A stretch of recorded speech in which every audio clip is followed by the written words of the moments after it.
certainly we have a condition these days, whereas Harley mentioned, we've got a hegemonic idea that is trying to cling and hang on to its old colonial power base and structure. And obviously, corporations are the drivers behind that particular dynamic. It is refreshing to see that the rest of the world has finally moved with a tremendous lurch forward to address and, for all intents and purposes, eviscerate that condition in the world. And we're feeling the reverberations from it. It is not going to be a comfortable ride for the next couple of years for economies throughout the world. France is feeling very disturbed right now because of what's going on, particularly in its African former holdings of colonies. Britain is feeling it, Germany is feeling it, and of course the US, which has been more insulated than most countries, is beginning to feel it. I can attest to that as an eyewitness. So we definitely are feeling the stratification of this multipolar world, and I think it will be a welcome situation, certainly in the long run, and the world will be much better for it.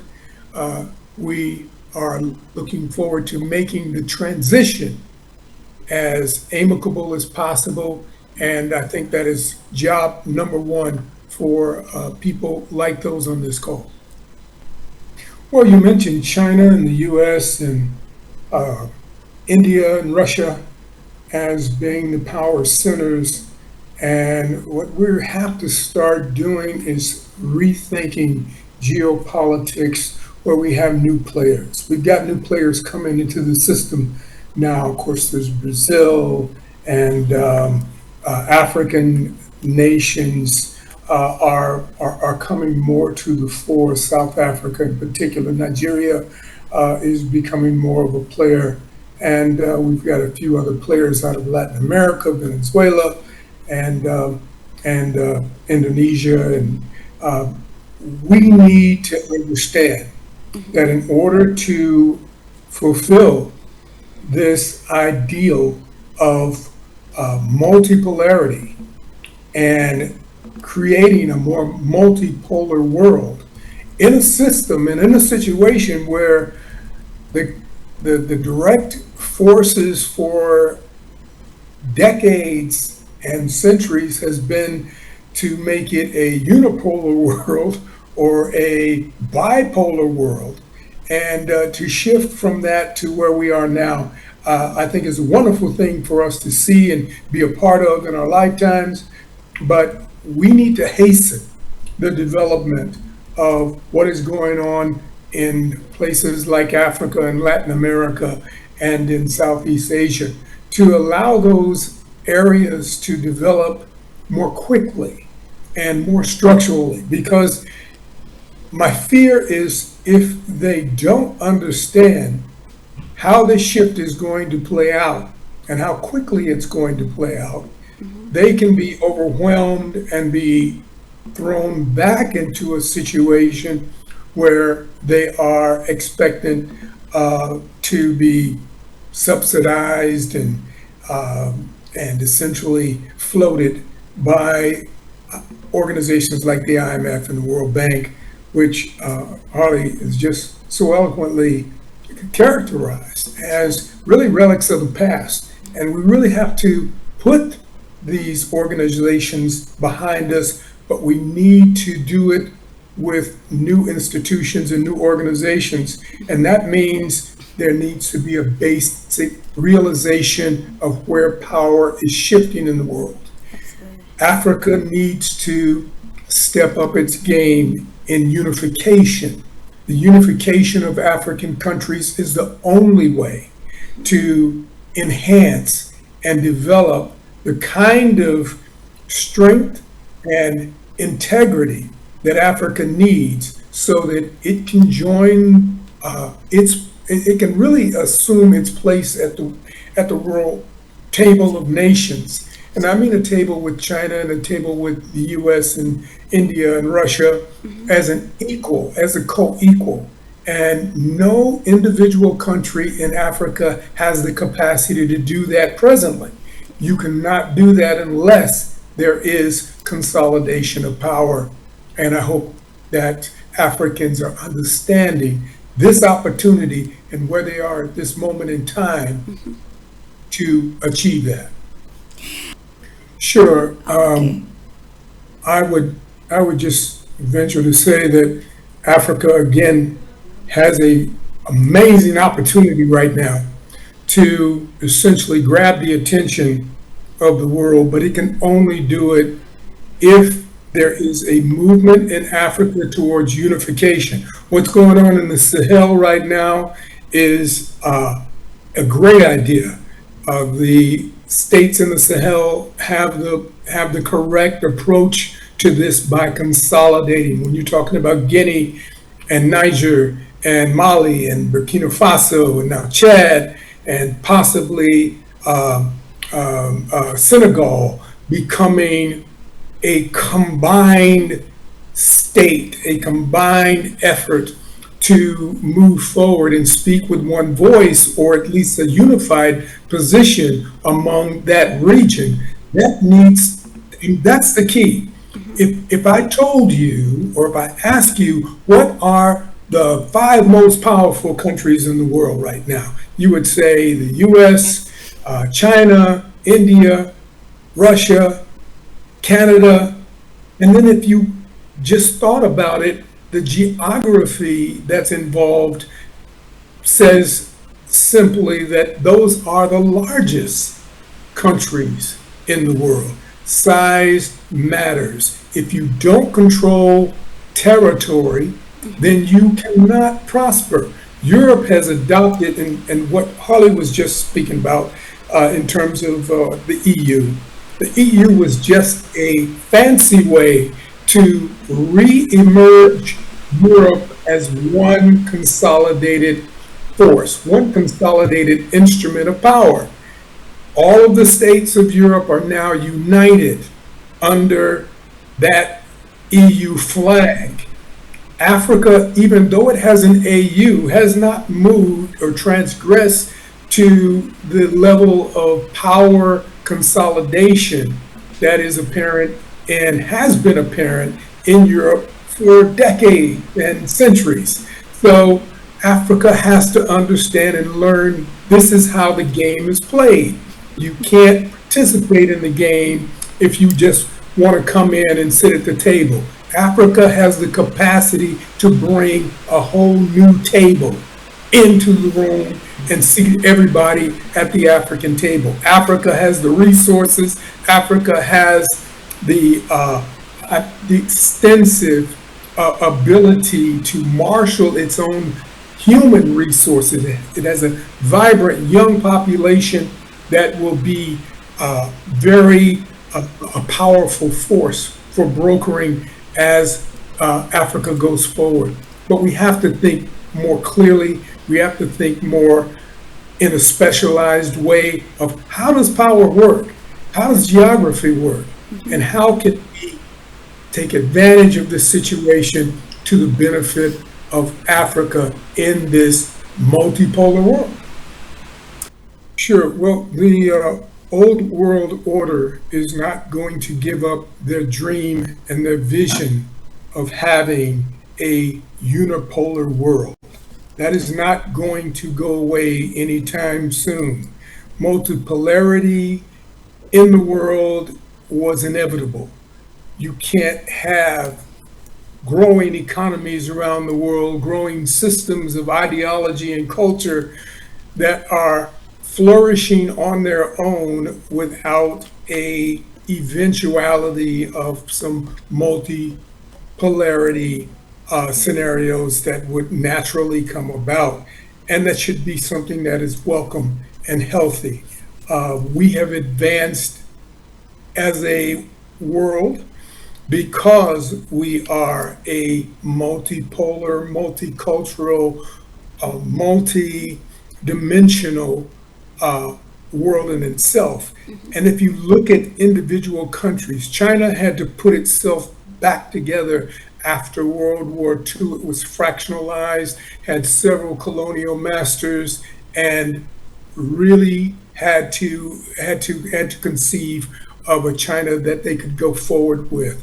India did the same thing after its dissecting by the British into a colonial vassal state that was scattered and decentralized and decentered. So when we look at Africa and we look at other parts of the world, we see a need for the same kind of transition. And Africa needs to put itself back together from the Berlin Conference and from what happened at the Berlin Conference to a place where it is a operating structure. I have been privy enough through my own journalistic endeavors for many, many years, going back to the 60s. I remember when the Algerian revolution, and you had a group of states in the northern part of Africa, Egypt, Tunis, and Morocco for that matter.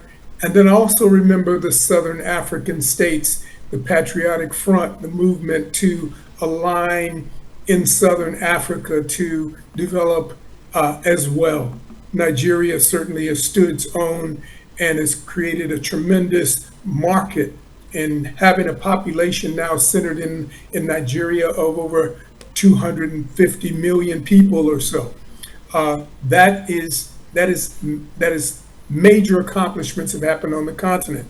I do not, however, dismiss what is going on in Sahel right now. I think it is advantageous because it is movement, whether it is along the lines of what others may expect as being acceptable in terms of how it democratically or did not democratically transition. It still has created a better situation for the people of Burkina Faso and Mali and Niger and Guinea as well. So we have to look at the end result and understand that we're not going to always like how these machinations happen on the continent, how these countries are evolved and how they come together, but and learn to work together in better ways.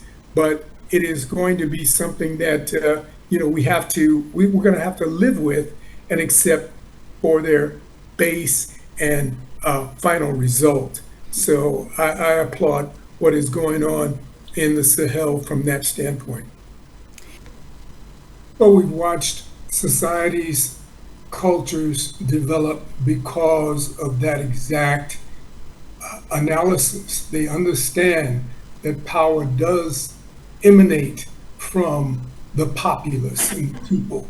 And whether you're looking at China or India or Russia or Brazil or Latin America or Africa for that matter, where you've seen the growth and development happen most quickly is not by money being transfused in by the International Monetary Fund, the World Bank, or Western powers for that matter, but where power has grown from the organized people themselves.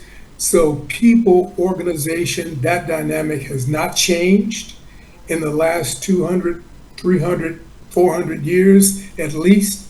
And if Africa or other parts of the world are to be competitive in this new multipolar dynamic, it is going to be because they develop power centers. Africa has to recognize that the world is unipolar, or it is multipolar, I'm sorry, but Africa does not have to be multipolar, for example. Africa needs to be more power centric among its own people who share in the African thought, the traditional, basic, foundational ideas of a culture that's ready to say, we have things in common first. Let's look at what we have in common, and then let's act in common accordingly.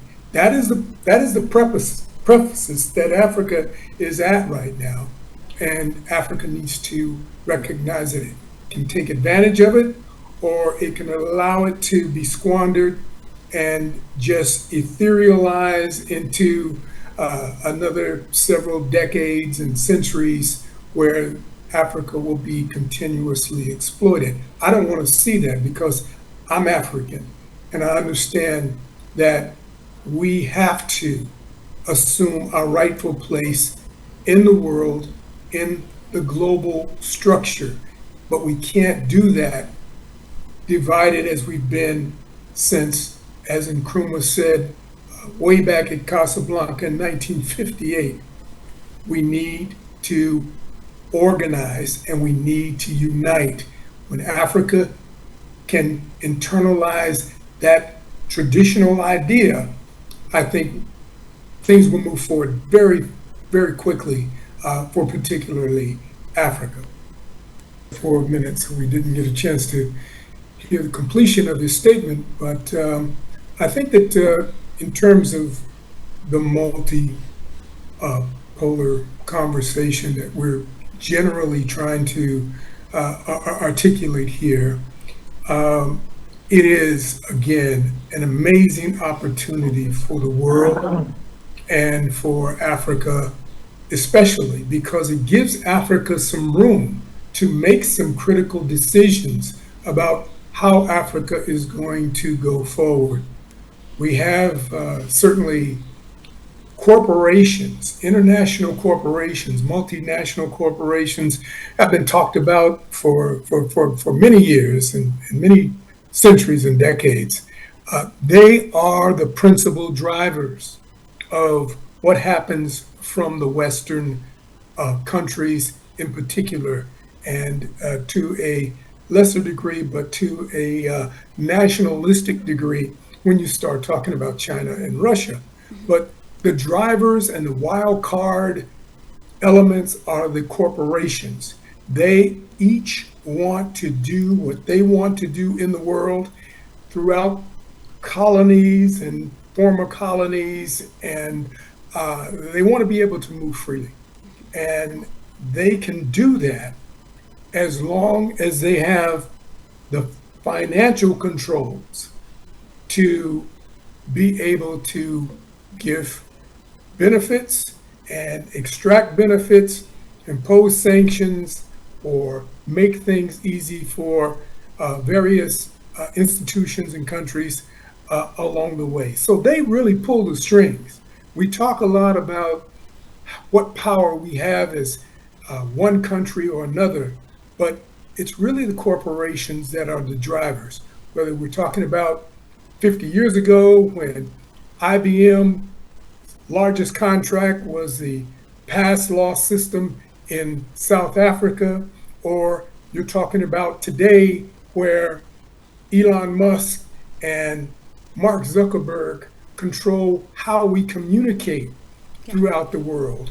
These structures are developed by corporations. It's not a national policy, someone's national policy, but it is a cooperative effort that was launched by these companies. So we can't talk about multipolarization or multipolarism without including the power of these corporations and the influence of these corporations. These corporations also have the ability to enforce their power. They can move armies, and we've seen it. We've seen them move entire war projects throughout the world because they want to see certain outcomes.